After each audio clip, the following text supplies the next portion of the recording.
checkered flag in the air. And he's going to house it. It's amazing. Absolutely amazing.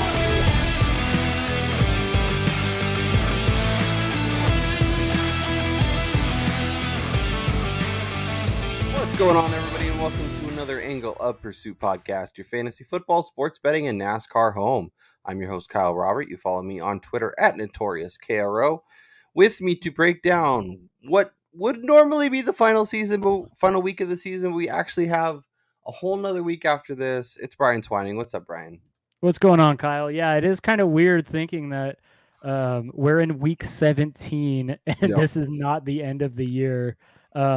Leading up to this week, all the research being done initially still had that same feel as previous seasons, but knowing that there's still another week and teams have yet to clinch certain seeds and such, like, it changes the dynamic for this week's games for sure. Yeah, we're not worried about, who's sitting, who's not playing. Yep. I mean, and even with the new COVID restrictions being altered, it's actually made things a lot cleaner and a lot more simple. So pretty much everybody should be good to go, at least at this point. I'm guessing if anything pops up later in the week, then they'll probably have to sit at that point. But as of right now, everything looks good. We were talking about this before the show, but shouts to bowl season. It's been a wild ride. I'm currently sweating a Tennessee Purdue game that got drunk in the halftime and has just been bananas. When you think you have a read on the game, it's completely changed. And now they're running out the kicker, and as somebody holding Tennessee -7 ticket, I'm hoping he misses. So, hey man, don't sleep on the Big Ten. How could you bet against our Big Ten? Purdue stinks. They beat the bad teams. They don't have their best player. Their quarterback's been phenomenal. I don't, understandable. Bowl season's been weird. And then, old North Carolina, old Mac Brown and company, laid a big old egg against South Carolina. So that was definitely intentional because old man Mac Brown wanted no part of being dunked with mayonnaise after the game. So yeah, if you made a short list of things like that would be the worst things to have dumped on you, I think mayo would be in the top 3 for sure. It would probably be my top, especially if you talk food related. If you want to, mayonnaise to me is the most disgusting. So you're just out on mayonnaise completely? Yeah, nope. Oh no, I think it's fine. I mean, it tastes good, but no. I think maple syrup would be awful. Like in theory, it would be fine, but like I just feel like you'd be so sticky so fast, and it would be pretty difficult to get that off of you. Yeah. Be like Wednesday, and you're still showering, and you're like, exactly. There's some maple syrup I forgot about. Anyway, so let's recap the week that was before we dive into the week that is. Really nice week for me. Indy money line, even with the COVID stuff. Beat Arizona. Got a better number if you waited longer. Raiders -1.5. That came through. Thanks, Drew Lock. Dolphins money line. That game flipped on its head after we recorded, so that's a little bit different. Our old boy Jeff Wilson under 17.5 carries. Perfect. That's a win. Bengals -3. That was a rocking chair win, and my only loss being the Vikings. Because getting them right is nearly impossible. Let's go to your card. The teaser did not come through, but a good week overall. You hit the Chargers team total despite them losing to the Texans. I was just going to say, speaking of teams that you can't get right, the Chargers are right there with the Vikings. Yeah, and we'll get back to them because they feel right. They feel like a good side.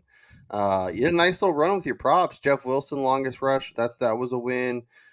Nick Chubb, receiving yards. That was a win. Chase Edmonds, rushing yards. I got that before James Conner was ruled out. And I would have still taken it at about 59 or 60, wherever it was. The James Robinson ones, like those were good bets because he got hurt, got taken out. Rojo receptions under 2.5 was a nice call. Let me just say that one was really scary because he had 2 receptions on the first drive of the game. Sounds very Rojo-esque. Oh man, yeah, Tennessee missed. We are that headed one to got me good. overtime. Let's see if we can squeak out at least a push here. Yeah, so we did mention that we would try and get all these props out to y'all. But when we could, obviously, when we record this, it's hard to get them sometimes. Justin Jackson had a nice game, over rush yards, found the end zone.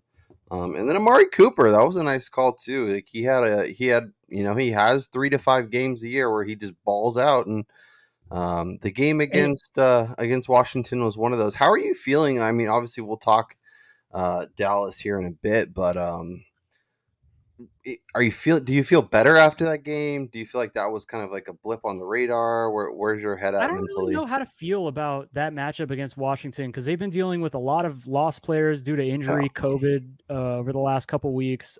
The defense to me is still.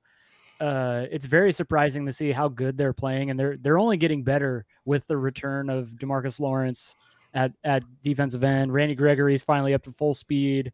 They're getting healthier on the back end. But it was, this last week against Washington was really the offense trying to get back into flow. Now we'll see this week though against Arizona, whose defense is a lot more aggressive. They have a lot more playmakers on that side of the ball than Washington does currently. So I'm not counting my chickens yet with the Cowboys. So Ever the pessimist as a Cowboys fan. Yes, exactly.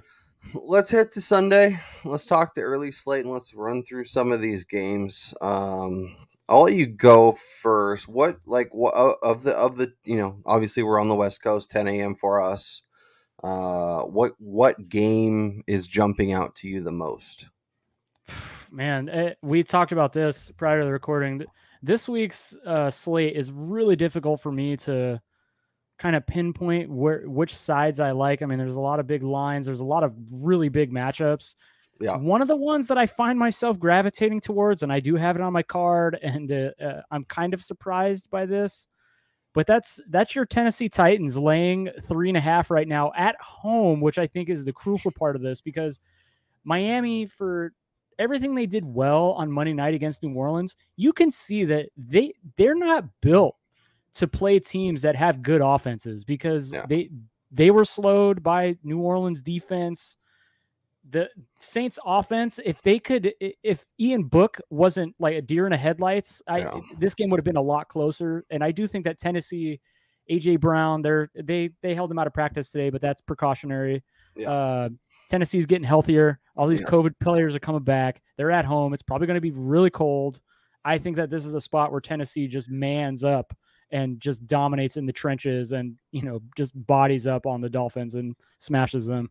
Yeah, I think so. It's really interesting because obviously they've been a Jekyll and Hyde team all year. When they create turnovers, they play awesome and they win games. When they are producing the turnovers and Tannehill's throwing picks and stuff, things don't tend to go as well.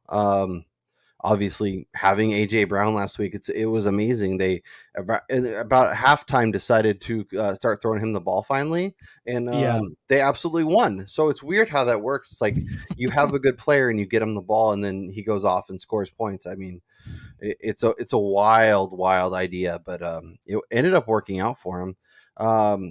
It was actually really funny because the Niners are the NFC version of the Titans, and we'll obviously talk about them here in a bit. But when their quarterback turns it over and puts their defense in bad spots, they lose. And when they are productive, when they can run the ball like they want and let their defense do the things they do, they win. It's AFC version. So if the Titans can play well and avoid costly turnovers and maybe get to in bad spots, I think they can absolutely win and cover this number. I will say, as of right now, per Action Network, over 8,000 bets, 37% of the bets are on Miami, 98% of the money. So yeah, and I get it, like especially if you can get that 3.5. Like I don't hate. I feel like that's recency bias though, based on who Miami has actually beaten. 100%. They're on. They're the they're like what the Patriots were, where they were just beating all these crappy teams. And obviously, New Orleans was like when New Orleans played Denver a few weeks ago or last year when Kendall Hinton was their quarterback. Like you weren't doing anything, so it's hard to get a real read from that. Yeah. But yeah, Miami's played a really crappy schedule and they've took advantage of it. Now they play a Titans team that when the Titans are good, they're good, and when they're bad, they lose to Houston and the Jets. Well, that's funny too, because this same Titans team was the #1 overall seed in the AFC prior to losing everybody, not having any weapons for Tannehill to utilize. So and they this still is have not a team that we should be discounting at the moment as they're getting healthier, especially. You have to look at their roster. If they have their key players out there, they're one team. If they don't have those players, they're a whole nother. And I think if I'm betting this one, I'm either betting the Titans to cover or the Dolphins to win. I don't think I'm messing around. So if you like the Dolphins, you think they're going to win, just hit the money line and don't overthink it. I want to go back to our old friend, the Indianapolis Colts, who are home this week. They're facing the Las Vegas Raiders. They have pretty much everybody cleared from protocol. I'm hoping I can still get the number that I got when I was looking earlier. Yep, it's still there, thanks to our friends at BetMGM and BetOnline. -6.5 with the Colts is one of my favorite bets for the week. Jonathan Taylor is going to run all over them. I know, like, the Raiders are another team, but they're if you look at their wins, like their last 2 wins especially, like just mediocre competition. They got Drew Lock last week. Like everything has broken right. It looked like it was going to break right again with Carson Wentz and some of the offensive line, Darius Leonard out. If that was going to happen, then I was going to feel much better about the Raiders. But now they're on the road. Indy's on all got everything going. They have to keep winning to have a chance to win the division. Jonathan Taylor's been an absolute machine. If they're going to block for him the way they have and kind of create that physicality that I don't see any way that Vegas can stay with them. And I really want that 6.5. 7 would be my last buy point. I think if it gets to 7.5 or higher, I'm out. But if I can get that 6.5, especially, I'm all over that. Yeah, this is a really interesting line. Just leading up to the game, with the uncertainty surrounding Carson Wentz's status, because even though he tested positive under the new protocols, he can return on Sunday. Now, that's not saying that Carson Wentz is a big line mover by any means, but no. But when you think about this system very well, well, and when you think about, like, it's less about Carson Wentz and more about the fact that you're going from Carson Wentz to Sam Ehlinger. Well, that's my big caveat here, is that I feel more comfortable with the Colts even laying his full 7 here if Carson Wentz is behind center, just knowing that his experience, as opposed to a guy who hasn't taken an NFL snap yet, and Sam Ehlinger. And, I'd be more comfortable in playing the under if it is Ehlinger, because I do think you see a little bit more of a conservative game plan by Indianapolis.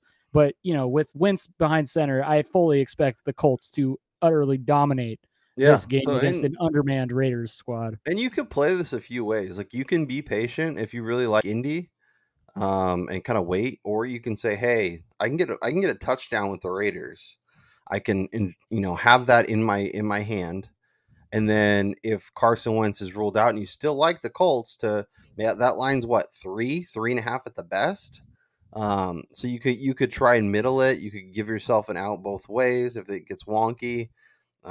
Or you could just, get in, because if they announce Carson Wentz is healthy, people are going to be running to the window to bet the Colts, and that 6.5 will be gone. You'll probably be betting 7.5, maybe more. Yeah, this is a really scary game at the window right now. Another game I really like, right on the board there, the Eagles minus the 3.5. You can get it at 3 at a couple spots. Our friends BetMGM is hanging nice numbers for us. I don't trust this Washington football team. They're at the spot where, after everything's kind of falling apart, they've tried to cobble it together with duct tape and super glue and MacGyver this stuff, and I think it's gone too far. I think the Eagles are a good team. They're not a great team, but they're healthy. They're hurts on both sides of the, obviously hurts on offense with the running game and Dallas Goedert, and then the defense has gotten pretty solid. I think this is a great spot for Philly. I think they win by 4 or more. So I will also take the Eagles minus the 3.5.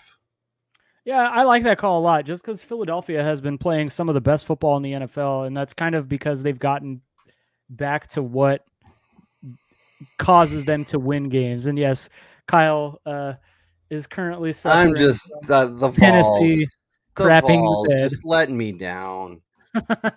I knew this was coming. Yesterday I had a great day. I was hitting some college basketball hits. NFL content here. This is the middling SEC we're talking about. Everyone talks up the Southeastern Conference like they're the big bad boys, and that may be actually reversed to a touchdown. But oh baby, give it to me. That may be reversed to a touchdown.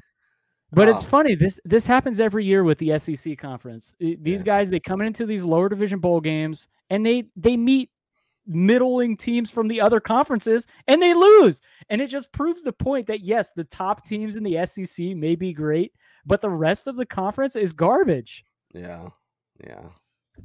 Anyways, let's get back to NFL picks. All right, yeah, but another line that I'm looking at and something that I'm really intrigued by is the Rams going to Baltimore. I don't really care if Lamar Jackson comes back or not. Baltimore has lost so many pieces on the defensive side of the ball. I really don't see them being able to stop the Rams. But if we've seen anything out of this Ravens team, it's their ability to stay in games and just, compete. So laying the current number at 4.5 with the Rams is a little bit too high for me. So if I am betting this, because I do think pretty highly that the Rams are going to win this, I'm laying the 1 to 2.5 odds here and taking the money line with the Rams at like minus 200, minus 210. Like I'm fully accepting the fact that I have to lay a lot in order to win anything. But I do think the Rams win here, but it could be another sneaky play by Baltimore to cover the line. Yeah, Ravens at home. Lamar's going to play, I think. Even if he doesn't play, Tyler Huntley's got activated off COVID. Too, so I think if you can get the 4.5, I think you got to take Baltimore. But it's just like, I don't know. The Rams are so good. But are they again? Which Rams team is going to show up? I mean, they've looked a lot better the last couple weeks. Yeah, I think they're very good. It is interesting though. As they head into the playoffs, I mean, we can talk about this obviously when we talk previews and stuff. But Sony Michel has kind of taken over the role from Darrell Henderson. But Cam Akers is looming, and he's activated obviously to get his money from the for his whatchamacallit, for basically the union or whatever for NFL players. Yeah.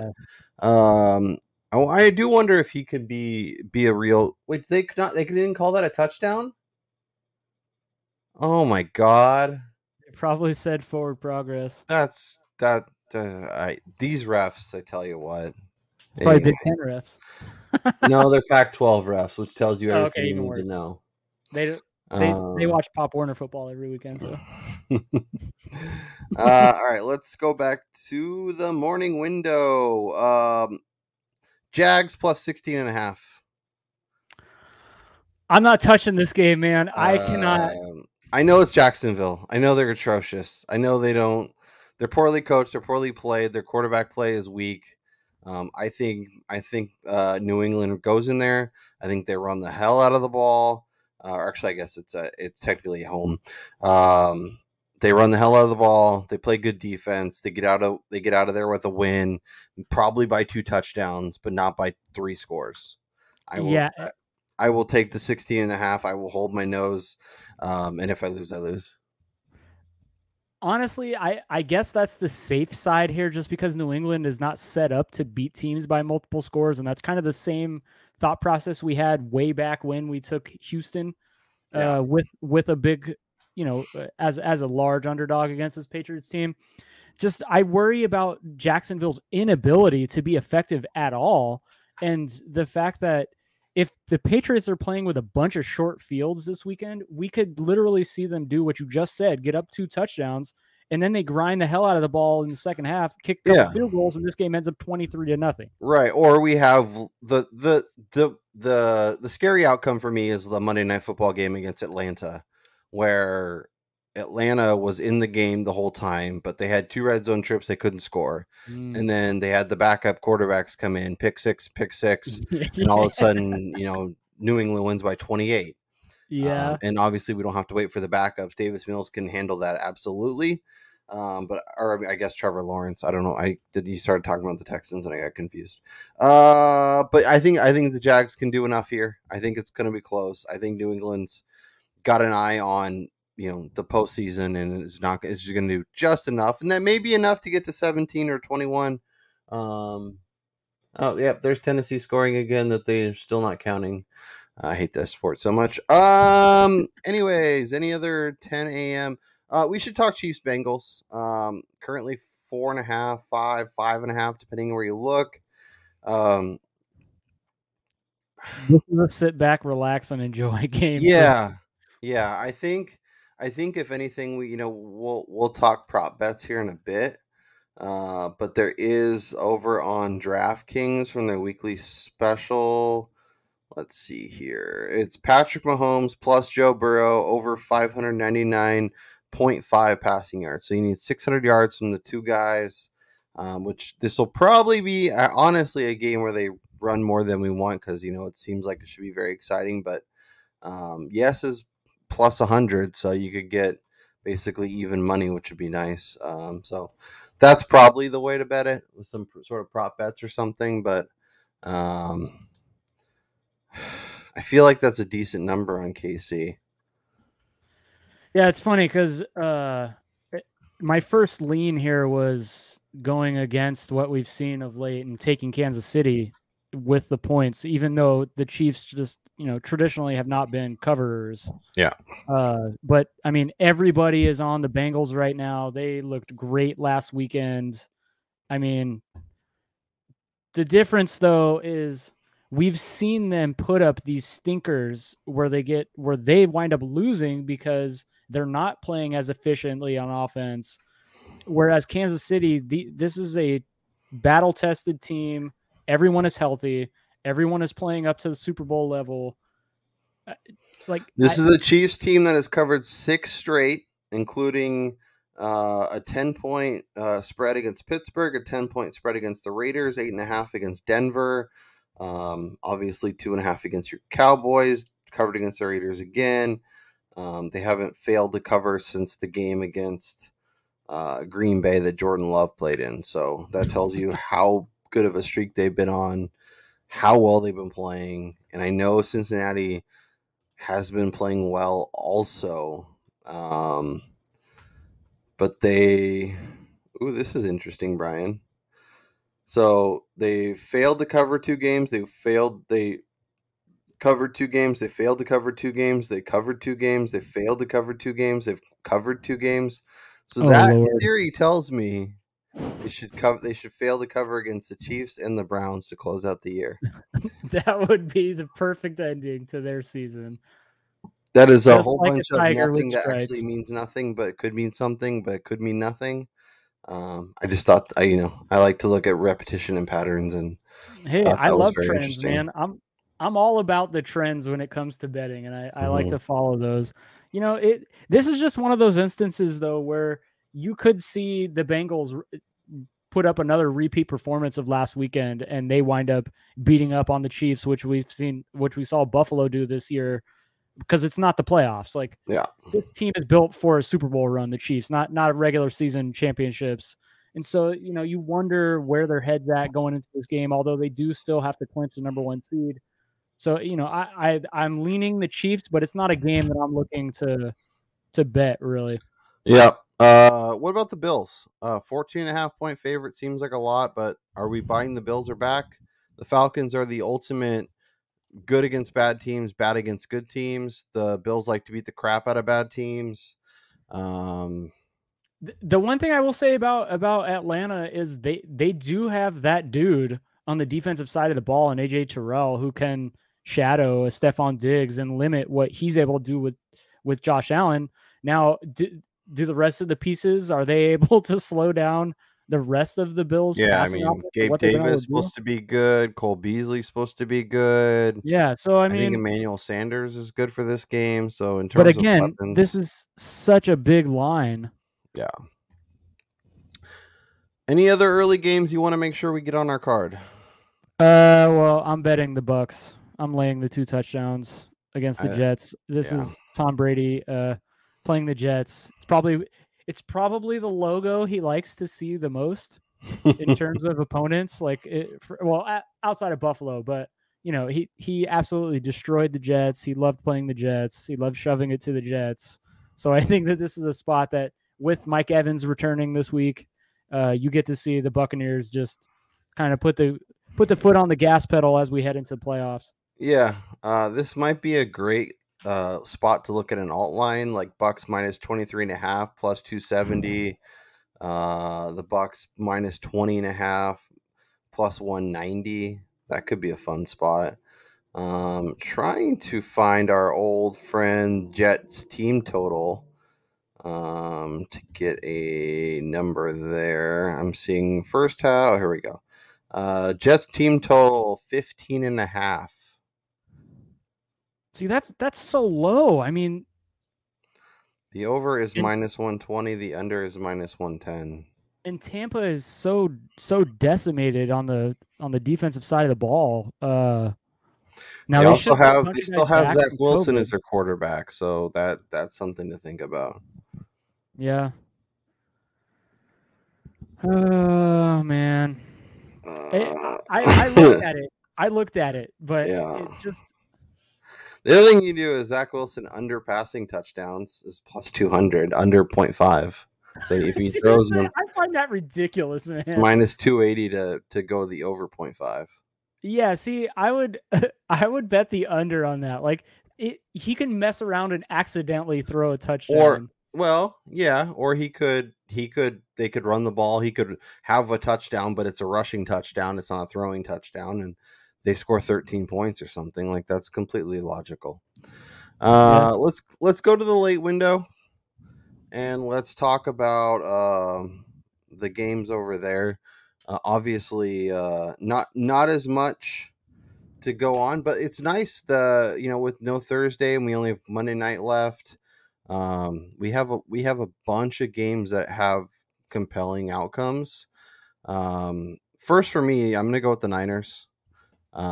Trey Lance is the starter with Jimmy G out. I don't think it matters that much. I think they're gonna want to do what they do: run the ball, get Debo and Kittle involved. It's inside 2 touchdowns. I would take that all the way up to 13.5. I wouldn't take it anymore. I think their defense is great. I think they rebound really well off of a game against Tennessee. And as long as Trey Lance isn't like throwing picks over and over and over again, I think they can win and cover this number. So I will take the Niners minus 12.5. I think that's probably a safe side there, just knowing how good San Francisco is when they get their running game rolling, which you will see that get going if it is Trey Lance. Yep. A rushing quarterback only adds to the help of that. Exactly. And with the style of passing game that they run too, even if you remove kind of those deeper, more extravagant kind of route concepts, they should still find no issue moving the ball against this Texans defense. Yep. I also like the Chargers to bounce back here. I know that's crazy. Do we get Teddy Bridgewater back this week? Nope, he has already been ruled out, so it's going to be Drew Lock again. Yep. So I will absolutely take the Chargers defense against Drew Lock. Chargers bounce back. They win by more than a touchdown, so I would take it all the way up to 6.5. And at 7 or more, I'm probably going to stay away. Yeah, it's especially in a divisional game like this, just the full touchdown is a little bit risky. Now, the one issue with Denver is that you do know that on the defensive side of the ball, they do have some guys that can slow down a passing game. But Mike Williams was activated off COVID today. Austin Eckler should be back this week. Keenan Allen is healthy. This should be the Chargers like, hey, we're still in this thing, kind of putting their foot down as the second best team in that division. Yep, 100% agree. The Dallas line was 6, now 5.5. Interesting number. Very interesting It is. number. Seems It's aggressive, interesting. right? Yeah. I don't even know what to think about this number because I really think that they're looking at the fact that Arizona's offense has looked nothing like it did early on in the year minus DeAndre Hopkins. There's really Yep. no explosive plays. The running game is kind of coming back to where it's supposed to be, and you can't even look at their numbers in terms of rushing and try to gauge them as a team because a lot of that is based on Kyler Murray's legs. Now, when you look at from the interior, looking at Connor's rush yards and such like that, this Cardinals team is going to have some big problems this week because they just put their starting tackle on COVID today, and he is going to miss the game. Okay. They should be getting Rodney Hudson back, their center, but they're not the same offense minus D-Hop and such. And then this And Cowboys when defense Kyler, isn't playing so well. When Kyler can't move around and do the things he does, it really really hurts this offense. So I'm with you. Let me just say too, real quick. I have to add this little thing here is that I live in a household that's a Cardinals fan, my wife, and Cowboys fan, me. So this game has a little bit of added intrigue. The ultimate in my house divided. To be a fly on the wall on Sunday at your house. And let me just say, you would not expect it, but my wife is probably the biggest trash talker of any person you'll ever meet. That's amazing. Yes. Sam Darnold and the Carolina Panthers +7 against New Orleans. What? Like, how are the Saints a touchdown favorite over anybody? It's got to be the defense and the return of Taysom Hill this week. I get, yeah. I mean, is Carolina basically the Jets, and they're going to do what the Saints are going to do what they did to the Jets? I don't know if I'd go that far, but I just don't think that Carolina's offense is built to move the ball in the NFL at a consistent. I mean, they just, regardless of who they're putting back there to play quarterback, it's like they're playing Madden on all Madden against a team that has a bunch of juiced up packs and Ultimate Team and stuff. Yeah. Like they can't do anything, and the Saints defense is still really good. The offense is getting healthier. I do appreciate Matt Rule going, Joe Brady, we're throwing too much and adding a little too much creativity. Let's get back. We're going to go ahead and let you go. We're just going to hand the ball off to Chuba Hubbard and Amir Abdullah all game. That sounds like a path to victory. Yeah, I'm going to take the Saints -6.5. You're onto something. Yeah, I think this is one of those tricky games that winds up like 20-7 or 20-6, and I think this is really not close too, because I think because of last week and the Saints looking bad, even though they didn't have their their full team. Yeah. That they're like, oh yeah, no, actually, we are good, and yes, I would like that. Thank you very much. I'm just updating my picks over at Betting Pros because as we talk about this, I like to tweak things and make sure everything looks good. Is there other games that you're considering? I mean, I guess there's only a couple more, but honestly, I was looking at going back to the well with the Seahawks because it's looking likely it's going to be another Tim Boyle game for the Lions. And yes, Seattle crapped the bed last week. They left a huge, giant bird turd against the Bears, but like Detroit is down pretty much everybody on offense. They're going to be playing a practice squad wide receiver core after Josh Williams and Amon-Ra St. Brown as Khalif Raymond got put on COVID today. Like, and then also too, this is a Russell Wilson led team. It's become really hard for me to fathom how bad they have been on offense. Pete Carroll, dude. This is the Pete Carroll effect. But is it really Pete Carroll, or is Russell Wilson really like tanking on purposely to get the hell out of there? Because he doesn't look that good either. Yeah, I don't know. He's probably still really hurt. Seahawks are probably the right side, though. I'm going back to the well. Speaking of going back to the well, I'm going to take the Vikings plus a touchdown. How? Because I'm a glutton for punishment, and I like to just get a few swift kicks in the junk from time to time. I don't trust Green Bay. Like, I think I can Green see Bay that. is good enough to win the Super Bowl. I think their upside is that, but they are the ultimate team of taking their foot off, cruising down, letting teams crawl back into the games. We see it week after week. Thursday night was a prime example of that. Yeah, exactly. I mean, if they pushed and did what they normally do for 4 quarters, they would beat a bunch of these teams by double digits, and it'd be great. But that's not what they do. That's not how they're coached. Yeah. That's not the way they play. And they're also a team looking at that, locking up that 1 seed. So they just want to get a win and get out of there. And if I can get a full touchdown, I'm going to take it. Yeah, I also think that the weather kind of, even though people would think that Minnesota being a dome team, that the fact that it's going to be extremely cold is going to affect them negatively. I do think that because they want to run the ball first. Yep. This actually benefits them for what they want to do on offense. And it's also going to slow down the Packers offense in terms of the passing game a little bit. So I can see, especially at a full touchdown, that's definitely the side. You'll see in my teaser though, which direction I'm headed. And with Dalvin back, I think it makes sense. Let's go to that teaser, Brian. Let's talk about your Week 17 picks. Yeah, so last week was an absolute disaster with 2 big favorites absolutely choking in the Chargers and Seattle. Both were completely unforeseen, however. So it's back to the well here.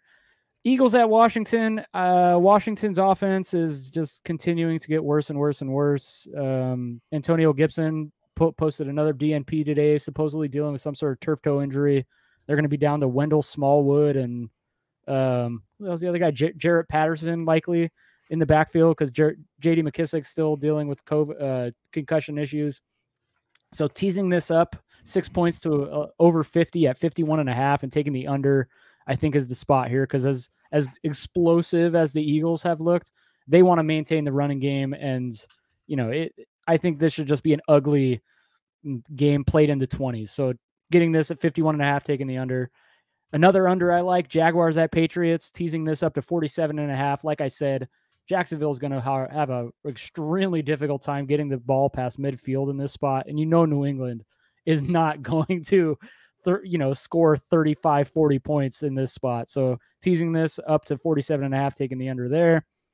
The aforementioned Saints, I love them laying the 6.5, even up to a touchdown against the Panthers. Teasing this down to them as basically a pick 'em or a half-point favorite makes way too much sense. And then back to that Sunday night game. The Packers are winning this at home. They are trying to lock up the 1 seed. They want to have home field advantage through the playoffs. And I cannot trust a Mike Zimmer-led Vikings team on the road in Green Bay in December. Yeah, no, it sounds like a winner. If we have to find, the place where it all goes wrong. Yeah, I mean, honestly, I could wind up seeing the Eagles Washington surprising me and being a little bit higher scoring than I had anticipated with a couple of defensive touchdowns and some big plays in the running game. But yeah, but even at 51, I mean, at 51.5, that's it feels like the correct side. Now you're right. Could get wonky, but it feels right. Let's go to the prop bets and we'll talk a little prop bets. Obviously, as of recording, there's not a ton of options, but there is one I like, even though it hurts me ever so. Ryan Tannehill over 0.5 interceptions at plus 100. I will take that. This guy throws interceptions. He throws interceptions often. And Miami's defense is a turnover defense. This is a bad matchup in that respect. And if it turns into a game where he throws multiple picks, then Miami is going to win the game. So as a Titans fan, obviously I don't want that, but feels like a great opportunity on basically an even money bet. Yeah, that's Tannehill. He's been really good of late, the past couple of games. But, against this Dolphins team plays uber aggressive. I mean, with Xavier Howard on the outside, I think he was last year's interception leader, and then Byron Jones on the other side. Like, this Dolphins defense has plenty of guys that can go up and snatch the ball out of the air. So it should be a decent opportunity for him to throw a pick in this spot, even though, against your fanhood here. But, just with the way that they like to run their offense, a lot of pressure is put on Tannehill, leading to some errant throws. I do think that there's a good shot that he throws a pick. Yeah. Mine isn't currently listed. I can't really find it, but I'm going all in on Gronkowski this weekend against the Jets. With AB is back as a DNP at practice, dealing with an ankle injury. Mike Evans returning only opens up the field for Gronkowski and him to kind of get, reacclimated with Tom Brady as we head into the playoffs. So whatever his yards line drops at, I'm taking the over. I like him to score a touchdown this weekend. So as of right now, I'm going all in on Gronk, regardless of what the props are, just taking the overs. Yeah, no, I think that makes a lot of sense. I'll be looking at Trey Lance rushing yards, Trey Lance rushing touchdowns. I think both those could make some sense. Obviously, we'll figure out what the rest of the Niners rushing game looks like. I assume we're going back to the Jeff Wilson well. Yeah, I think Elijah Mitchell limited practice today, but I don't think they're going to rush him back. Yeah, I don't think they have any. Yeah, I think with Trey Lance behind center, that should only increase the opportunity of Jeff Wilson to have a bigger game. So I would look at his props over. Jonathan Taylor plus Josh Jacobs over 174.5 combined rushing yards on DraftKings plus 110. I like that. I think that makes sense.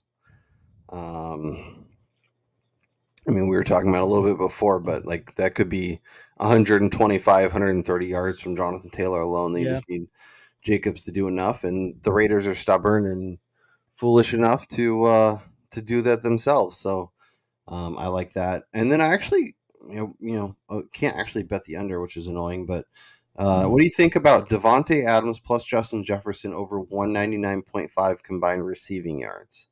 Do you think together they can get to 200? That seems aggressive, no?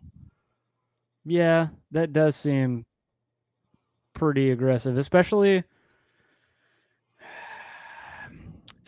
with Green Bay more than likely going to be focusing on Jefferson, especially minus Adam Thielen. And with the weather, I don't really see this being a throwing game for Minnesota. Yeah. Okay. Well, that is it for props. We will once again try and tweet those out as they come to light. Typically Thursday, Friday is probably when we'll see them. So as they come out, make sure you're following us at Greasy Rules 14 for Brian, at Notorious Caro for me. That leaves one thing and one thing only. What's our best bet for week at number 17, Brian? Well, I started the beginning of the year with this. They were my Super Bowl pick, and that's the Buccaneers. I'm all in on Tom Brady and Tampa going into New York and absolutely destroying the Jets. So I'm laying the 13 with the Bucs as my best bet. I will also go to the wall with a big favorite who is playing against a garbage squad, and that will be the San Francisco 49ers minus the 12. I feel like they're the right side. I feel like they win going away, and that probably says that we should consider a Bucs Niners teaser. However, if we go to it, I'm sure one of those teams will lose outright because that's how weird stuff happens. But I feel like San Francisco and Tampa will both be very popular teaser legs this week, and if they're aggressively popular, it never works out well. So exactly. But yeah, I feel like we're both on the right track. That's Brian Twining. I'm Kyle Robert. Remember, if you've made it this far, to smash the thumbs up, hit the like, subscribe, do all the fun stuff. It really does do a lot. We would like to get 300 subs before the end of the season, so if you can help make that happen, we would greatly appreciate it. We'll talk to y'all next week.